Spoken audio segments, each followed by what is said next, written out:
जय श्री राधे सभी मित्रों को हमारे आध्यात्मिक वीडियो में आप सभी का हार्दिक स्वागत है। तो आज की वीडियो में हम समझेंगे कि हमें जो जीवन में सज़ा मिलती है या हमारे जो कर्म का दुख आता है, हमारे विपत्ति आती है, उसका क्या कारण है। तो इस विषय पर पूरी जानकारी दी जाएगी, ध्यानपूर्वक सुने। तो सबसे पहले हम जान लेते हैं मनुष्य का जो जन्म हुआ है, जो पुराना जो हमारा जन्म हुआ था उसके कर्म के अनुसार हुआ है। उसमें हमने जो अच्छे कर्म किए थे और बुरे कर्म किए थे, सत्कर्म किए थे और पापाचरण किए थे, उसके अनुसार हमें ये मनुष्य देह मिला है, ये मनुष्य जन्म मिला है। अब जैसे आपकी इसी जीवन में अच्छी उन्नति हो रही है, अच्छे पैसे आप कमा रहे हैं, धन संपत्ति सब कुछ है, परिवार वगैरह सब, आपका जीवन आनंदमयी है और आप उन्नति को प्राप्त होते जा रहे हो, ठीक है ना। तो आपके वो पुण्य कर्म पिछले जन्म के चल रहे हैं, तब तक आपकी उन्नति हो रही है और उन्नति होती भी रहेगी। अगर आप इस जन्म में भी प्रभु का स्मरण और भजन करते रहोगे तो आपकी उन्नति आगे बढ़ती रहेगी। अगर आपने इस जन्म में अच्छे कर्म नहीं किए तो आपका माइनस पॉइंट चालू हो जाएगा।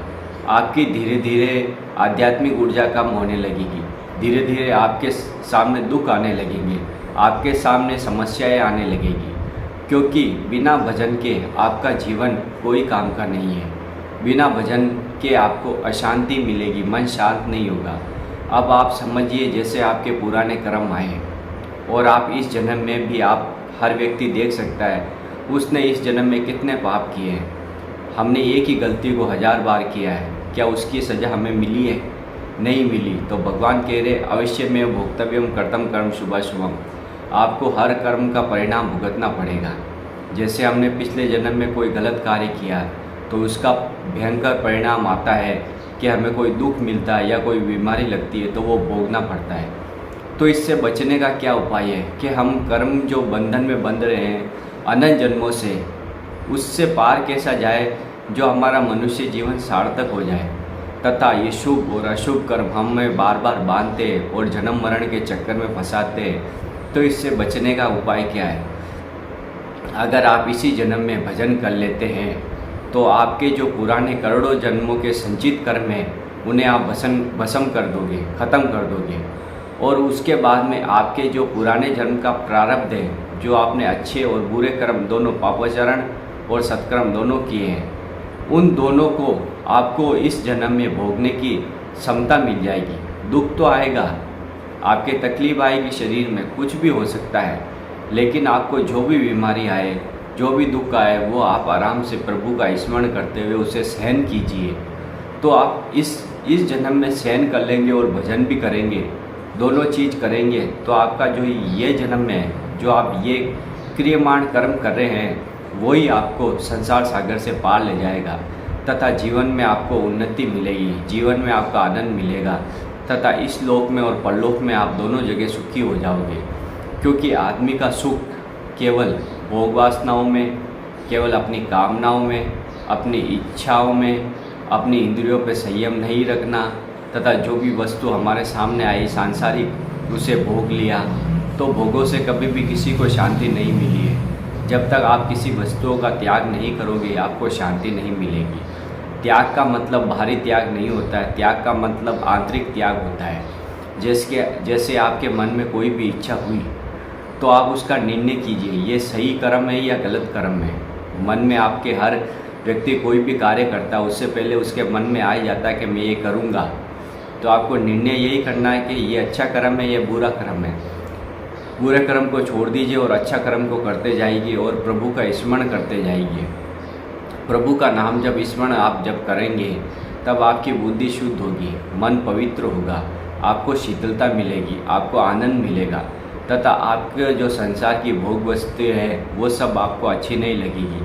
आप संसार से दूर जाने की कोशिश करोगे, एकांत आपको अच्छा लगेगा, आपका भजन अच्छा होने लगेगा तथा आपका जीवन आनंद की ओर होगा। लेकिन वो बाहरी लोग नहीं समझ पाएंगे क्योंकि वे अज्ञान की धरा में हैं। अज्ञान अंधकार के कारण, माया के कारण उनको केवल जो संसार की भोग वस्तुएं हैं वही सत्य प्रतीत हो रही है, जबकि हमारा स्वरूप है वह आनंद स्वरूप है। हमारे तीनों शरीर को भेदन करके सतोगुण, रजोगुण, तमोगुण, ये प्रकृति द्वारा जो गुण बनाए गए, इन गुणों को परे जाके हम आनंद को प्राप्त हो सकते हैं, हम अपने आत्म स्वरूप में आ सकते हैं, हमें हमारे शरीर का बोध प्राप्त हो सकता है और हमारी सभी चिंताएं खत्म हो सकती है।